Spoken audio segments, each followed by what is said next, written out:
ಸೋಜುಗಾದ ಸೂಜು ಮಲ್ಲಿಗೆ ಮಾದೇವ ನಿಮ್ಮ ಮಂಡೆ ಮ್ಯಾಲೆ ದುಂಡು ಮಲ್ಲಿಗೆ ಮಾದೇವ ನಿಮ್ಮ ಮಂಡೆ ಮ್ಯಾಲೆ ದುಂಡು ಮಲ್ಲಿಗೆ.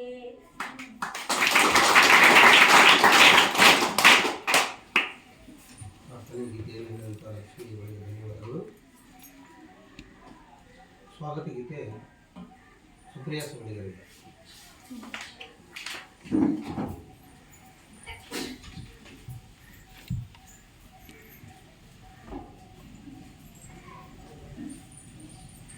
ಸ್ವಾಗತ ಸುಸ್ವಾಗತ ಮನ ತುಂಬಿ ಸುಸ್ವಾಗತ ಸ್ವಾಗತ ಸುಸ್ವಾಗತ ಮನ ತುಂಬಿ ಸುಸ್ವಾಗತ.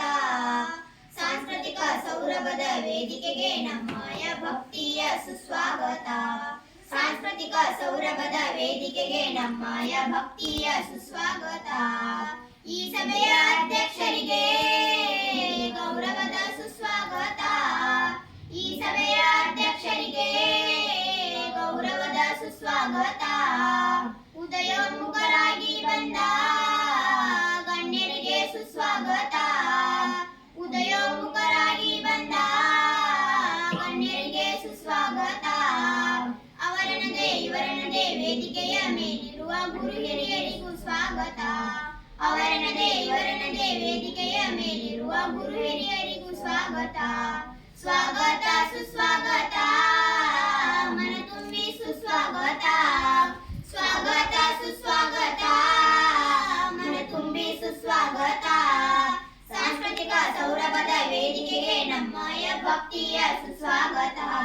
ಸಾಂಸ್ಕೃತಿಕ ಸೌರಭದ ವೇದಿಕೆಗೆ ನಮ್ಮಯ ಭಕ್ತಿಯ ಸುಸ್ವಾಗತ. ಅತಿಥಿಯಾಗಿ ಬಂದ ಬಾಂಧವರಿಗೆ ಸುಸ್ವಾಗತ.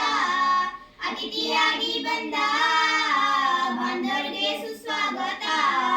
ಜ್ಯೋತಿಯ ಬೆಳಗಾಲು ಬಂದಂತ ಆತ್ಮೀಯರಿಗೆ ಆದರದ ಸುಸ್ವಾಗತ. ಜ್ಯೋತಿಯ ಬೆಳಗಾಲು ಬಂದಂತ ಆತ್ಮೀಯರಿಗೆ ಆದರದ ಸುಸ್ವಾಗತ. ಸ್ವಾಗತ ಸುಸ್ವಾಗತ ಮನ ತುಂಬಿ ಸುಸ್ವಾಗತ. ಸ್ವಾಗತ ಸುಸ್ವಾಗತ ಮನ ತುಂಬಿ ಸುಸ್ವಾಗತ. ಸಾಂಸ್ಕೃತಿಕ ಸೌರಭದ ವೇದಿಕೆಗೆ ನಮ್ಮಯ ಭಕ್ತಿಯ ಸುಸ್ವಾಗತ. ಸಾಂಸ್ಕೃತಿಕ ಸೌರಭದ ವೇದಿಕೆಗೆ ನಮ್ಮಯ ಭಕ್ತಿಯ ಸುಸ್ವಾಗತ. ಹಳೆಯ ವಿದ್ಯಾರ್ಥಿ ವೃಂದಕ್ಕೂ ಪ್ರೀತಿಯ ಸುಸ್ವಾಗತ. ಹಳೆಯ ವಿದ್ಯಾರ್ಥಿ ವೃಂದಕ್ಕೂ ಪ್ರೀತಿಯ ಸುಸ್ವಾಗತ.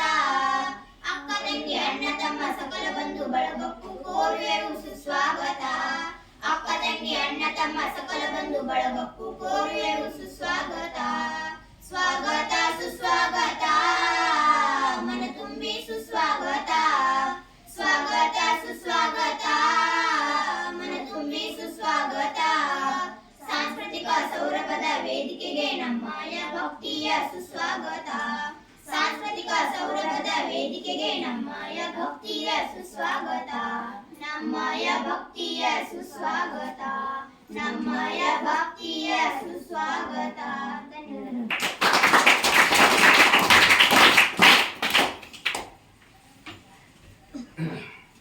ಪ್ರಾರ್ಥನೆಯನ್ನು ಹೇಳಿದಂಥ ಮಕ್ಕಳಿಗೆ ಧನ್ಯವಾದಗಳು.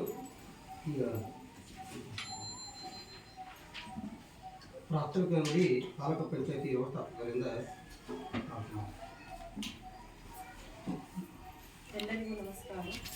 ನಮ್ಮ ಗುರು ವಿಷ್ಣು ಗುರುದೇವ ಮಹೇಶ್ವರ ಗುರು ಸಾಕ್ಷಾತ್ ತಸ್ಮೈ ಶ್ರೀ ಗುರುವೇ ನಮಃ. ಇಂದು ನಾವು ಸರ್ಕಾರದ ನಿರ್ದೇಶನದ ಪ್ರಕಾರ 2023-24ನೇ ಸಾಲಿನ ಸಾಮಾಜಿಕ ಪರಿಶೋಧನಾ ನಿರ್ದೇಶನದ ಬೆಂಗಳೂರು ಜಿಲ್ಲಾ ಪಂಚಾಯತ್ ಉತ್ತರ ಕನ್ನಡ ತಾಲೂಕು ಪಂಚಾಯತ್ ಹಳಿಯಾಳ ವತಿಯಿಂದ ನಾವು 3 ದಿನಗಳ ಕಾಲ ಸಾಮಾಜಿಕ ಪರಿಶೋಧನೆಯನ್ನು ಹಮ್ಮಿಕೊಂಡಿದ್ದೇವೆ. ಸದರಿ ಈ ಸಾಮಾಜಿಕ ಪರಿಶೋಧನೆಯಲ್ಲಿ ಉಪಸ್ಥಿತಿರುವಂತಹ ಈ ಶಾಲೆಯ ಗೌರವಾನ್ವಿತ SDMC ಅಧ್ಯಕ್ಷರಾದ ಶ್ರೀ ನಾರಾಯಣ್ ಕರಾಳಿ ಸರ್ ಅವರೇ, ಅದೇ ರೀತಿಯಾಗಿ ಈ ಶಾಲೆಯ SDMC ಉಪಾಧ್ಯಕ್ಷರಾದ ಶ್ರೀಮತಿ ಮಂಜುಳಾ ಕಮಾರ್ ಮೇಡಮ್ ಅವರೇ, ಅದೇ ರೀತಿಯಾಗಿ ಉಪಸ್ಥಿತಿರುವಂತಹ ಎಲ್ಲ SDMC ಸದಸ್ಯರೇ ಹಾಗೂ ಗೌರವಾನ್ವಿತ ಎಲ್ಲ ಹಿರಿಯರೇ ಹಾಗೂ ಈ ಶಾಲೆಯ ಮುಖ್ಯ ಶಿಕ್ಷಕರಾದ ಶ್ರೀ ಪ್ರಭುರಾವ್ ಸಿನ್ನೂರ್ ಸರ್ ಅವರೇ, ಅದೇ ರೀತಿಯಾಗಿ ಸಹ ಶಿಕ್ಷಕರಾದ ಶ್ರೀಮತಿ ಸುಷ್ಮಿತಾ ಮೇಡಮ್ ಅವರೇ, ಅದೇ ರೀತಿಯಾಗಿ ಇನ್ನೋರ್ವ ಸಹ ಶಿಕ್ಷಕರಾದ ಶ್ರೀಮತಿ ಅನ್ನಪೂರ್ಣ ಮೇಡಮ್ ಅವರೇ, ಹಾಗೂ ಈ ಕಾರ್ಯಕ್ರಮದ ಮುಖ್ಯ ಕೇಂದ್ರ ಬಿಂದುವಾಗಿರುವ ಮುದ್ದು ಮಕ್ಕಳ ಪೋಷಕರೇ ಹಾಗೂ ಎಲ್ಲ ಮಕ್ಕಳ ಪೋಷಕರೇ, ಇಂದು ನಾವು ಸರ್ಕಾರದ ನಿರ್ದೇಶನದ ಪ್ರಕಾರ ನಿಮ್ಮ ಶಾಲೆಯಲ್ಲಿ ಈ ಸಭೆಯನ್ನು ಕರೆಯುವ ಮುಖ್ಯ ಉದ್ದೇಶ ಅಂತ ಹೇಳಿದ್ರೆ, ನಮ್ಮದು ಸಾಮಾಜಿಕ ಪರಿಶೋಧನೆ ಅನ್ನೋದು ಗ್ರಾಮೀಣ ಅಭಿವೃದ್ಧಿ ಮತ್ತು ಪಂಚಾಯತ್ ರಾಜ್ ಇಲಾಖೆಗೆ ಮಾತ್ರ ಸೀಮಿತವಾಗಿತ್ತು.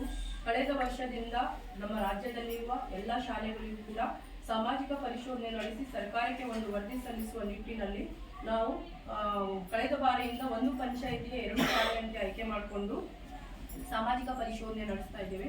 ಈ ಸಾಮಾಜಿಕ ಪರಿಶೋಧನೆ ಮುಖ್ಯ ಉದ್ದೇಶ ಅಂತ ಹೇಳಿದ್ರೆ, ಸರ್ಕಾರದ ಯಾವುದೇ ಯೋಜನೆ ಅನುಷ್ಠಾನ ಮಾಡಿದರೆ ಆ ಯೋಜನೆಯಲ್ಲಿ ಜನರ ಸಹಭಾಗಿತ್ವ ಇರಬೇಕು, ಆ ಯೋಜನೆಯ ಬಗ್ಗೆ ಜನರಿಗೆ ಮಾಹಿತಿ ಇರಬೇಕು ಮತ್ತು ಏನಾದರೂ ಕುಂದುಕೊರತೆಗಳಿದ್ರೆ ಅದನ್ನು ಸರಿಪಡಿಸಿಕೊಳ್ಳಲು ಸರ್ಕಾರಕ್ಕೆ ಒಂದು ಮನವಿ ಮಾಡುವ ಅಧಿಕಾರ ಸಾರ್ವಜನಿಕರಿಗೆ ಇದೆ. ಅದರ ಮೂಲಕ ಈ ಸಭೆ ಮೂಲಕ ತಿಳಿಸಬೇಕಾಗ್ತದೆ. ಆ ಕಾರಣಕ್ಕಾಗಿ ಸರ್ಕಾರ ಪ್ರತಿ ಇಲಾಖೆಯಲ್ಲೂ ಕೂಡ ಯಾವುದೇ ಒಂದು ಯೋಜನೆ ಅನುಷ್ಠಾನ ಮಾಡಿದರೆ ಸಾರ್ವಜನಿಕರಿಗೆ ಕರೆದು ಸಭೆ ಮಾಡಿ ಅವರಿಂದಲೇ ವರದಿ ಸಲ್ಲಿಸಬೇಕನ್ನೋ ಕಾರಣಕ್ಕಾಗಿ ಈ ಕಾರ್ಯಕ್ರಮವನ್ನು ಮಾಡ್ತಾ ಇದ್ದೇವೆ. ನಾವು 3 ದಿನಗಳ ಕಾಲ ಶಾಲೆಯಲ್ಲಿ ಇದ್ದು, ಶಾಲೆಯಲ್ಲಿ ಅಂದ್ರೆ ಸಮಗ್ರ ಶಿಕ್ಷಣ ಯೋಜನೆ, ಇದು ಸರ್ಕಾರದ ಅತಿ ದೊಡ್ಡದಾದ ಯೋಜನೆಯಾಗಿದೆ. ಇಲ್ಲಿ ಏನಂತ ಹೇಳಿದ್ರೆ, ನಮ್ಮ ದೇಶದಲ್ಲಿರುವ ಎಲ್ಲ ಮಕ್ಕಳಿಗೂ ಉಚಿತ ಮತ್ತು ಕಡ್ಡಾಯ ಶಿಕ್ಷಣ ಇರಬೇಕು ಮತ್ತು ಗುಣಮಟ್ಟದ ಶಿಕ್ಷಣವನ್ನು ಸಿಗಬೇಕು ಅನ್ನೋ ಕಾರಣಕ್ಕಾಗಿ ಸರ್ಕಾರ ಈ ಯೋಜನೆಯನ್ನು ಜಾರಿಗೆ ತಗೊಂಡ್ಬಂದಿದೆ. ಈ ಯೋಜನೆ ಯಾವ ರೀತಿ ನಡೀತಾ ಇದೆ ಮತ್ತು ಈ ಯೋಜನೆಯಲ್ಲಿ ಏನಾದರೂ ಅನುಷ್ಠಾನ ಮಾಡಬೇಕಾದ್ರೆ ಲೋಪದೋಷಗಳು ಉಂಟಾಗ್ತಾ ಇದ್ದಾವ ಅಥವಾ ಮುಂದಿನ ದಿನಗಳಲ್ಲಿ ಆ ಲೋಪದೋಷಗಳು ಉಂಟಾಗಬಾರದಂತ ಹೇಳಿದ್ರೆ ನಿಮ್ಮಿಂದ ಅದಕ್ಕೆ ಏನಾದರೂ ಸಲಹೆ ಸೂಚನೆಗಳನ್ನು ಸಿಗ್ತಾವ ಅನ್ನೋ ಕಾರಣಕ್ಕಾಗಿ ನಾವು ಮಾಡ್ತಾ ಇದ್ದೇವೆ. ಈಗ ನಾವು 1 ವರ್ಷದ ಅವಧಿಯಲ್ಲಿ ಏನು ಯೋಜನೆಗೆ ಸಂಬಂಧಪಟ್ಟಂತೆ ಉಚಿತವಾಗಿ ಪಠ್ಯ ಪುಸ್ತಕಗಳನ್ನು ವಿತರಣೆ ಮಾಡಲಾಗ್ತದೆ. ಆ ನಂತರ ಮಕ್ಕಳಿಗೆ ಏನಂತ ಹೇಳಿದ್ರೆ 1 ರಿಂದ 5 ಕಿಲೋಮೀಟರ್ ವ್ಯಾಪ್ತಿಯಿಂದ ದೂರದಿಂದ ಬರುವಂತ ಮಕ್ಕಳಿಗೆ ಪ್ರಯಾಣ ಭತ್ಯೆಯನ್ನು ಕೊಡುವಂತ ವ್ಯವಸ್ಥೆ ಇದೆ. ವಿಕಲಚೇತನ ಮಕ್ಕಳಿದ್ದರೆ ಅವರಿಗೆ ಬೆಂಗಾವಲು ಭತ್ಯೆಯನ್ನು ಕೊಡುವಂತ ವ್ಯವಸ್ಥೆ ಇದೆ. ಆಮೇಲೆ ಕಲಿಕೆಯಲ್ಲಿ ಹಿಂದುಳಿದ ಮಕ್ಕಳಿದ್ರೆ ಅವರಿಗೆ ಪರ್ಯಾಯ ಬೋಧನೆ ನೀಡುವಂತ ವ್ಯವಸ್ಥೆಯೂ ಕೂಡ ಇದೆ.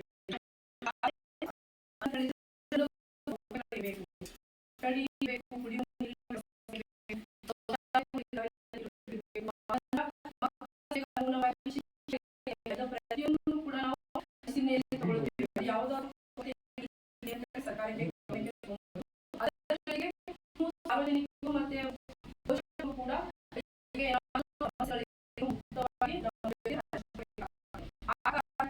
ಈ ಸಾಮಾಜಿಕ ಪರಿಶೋಧನೆಯನ್ನು ಮಾಡಿವೆ. ಅದರ ಜೊತೆಗೆ ಮತ್ತೊಂದು ಮುಖ್ಯವಾದ ಅಂಶವನ್ನು ಹೇಳಬೇಕಂತ ಹೇಳಿದ್ರೆ, ನಿಮ್ಮ ಮಕ್ಕಳು ಶಾಲೆಗೆ ಬರುವುದು ಕೇವಲ 8 ತಾಸು ಮಾತ್ರ ಟೀಚರ್ಸ್ ಜೊತೆ ಇರ್ತಾರೆ. ಉಳಿದ ಸಮಯ ಎಲ್ಲ ನಿಮ್ಮ ಜೊತೆನೆ ಉಳಿತಾರೆ. ಆ ಕಾರಣಕ್ಕಾಗಿ ಟೀಚರ್ಸ್ ಅನ್ನು ಓದಿಸಿದ್ದನ್ನು ನೀವು ಮನೆಗೆ ಹೋದ್ಮೇಲೆ ಒಂದು ಸ್ವಲ್ಪ ಆದ್ರೂ ಏನ್ ಕಲಿಸಿದ್ದಾರೆ ಅಥವಾ ಏನ್ ಬರ್ಸಿದ್ದಾರೆ ಅನ್ನೋದನ್ನ ಚೆಕ್ ಮಾಡಿದ್ರೆ ಮಕ್ಕಳಿಗೆ ಓದುವ ಮನೋಭಾವನೆ ಜಾಸ್ತಿ ಆಗ್ತದೆ. ಇದರಿಂದ ನಿಮ್ಮ ಮಕ್ಕಳ ವಿದ್ಯಾಭ್ಯಾಸವು ಕೂಡ ಹೆಚ್ಚಾಗ್ತದೆ. ಮುಂದಿನ ದಿನಗಳಲ್ಲಿ ಒಬ್ಬ ಒಳ್ಳೆಯ ಪ್ರಜೆಯಾಗಿ ಅವರು ಹೊರಹೊಮ್ಮುತ್ತಾರೆ. ಮತ್ತೆ ಕೇವಲ ನಾವು ಕೆಲಸ ಮಾಡ್ತೇವೆ ಅನ್ನೋ ಬರೀ ಕೆಲಸದ ಕಡೆ ಮಾತ್ರ ಬಿಜಿ ಆಗಬಾರ್ದು.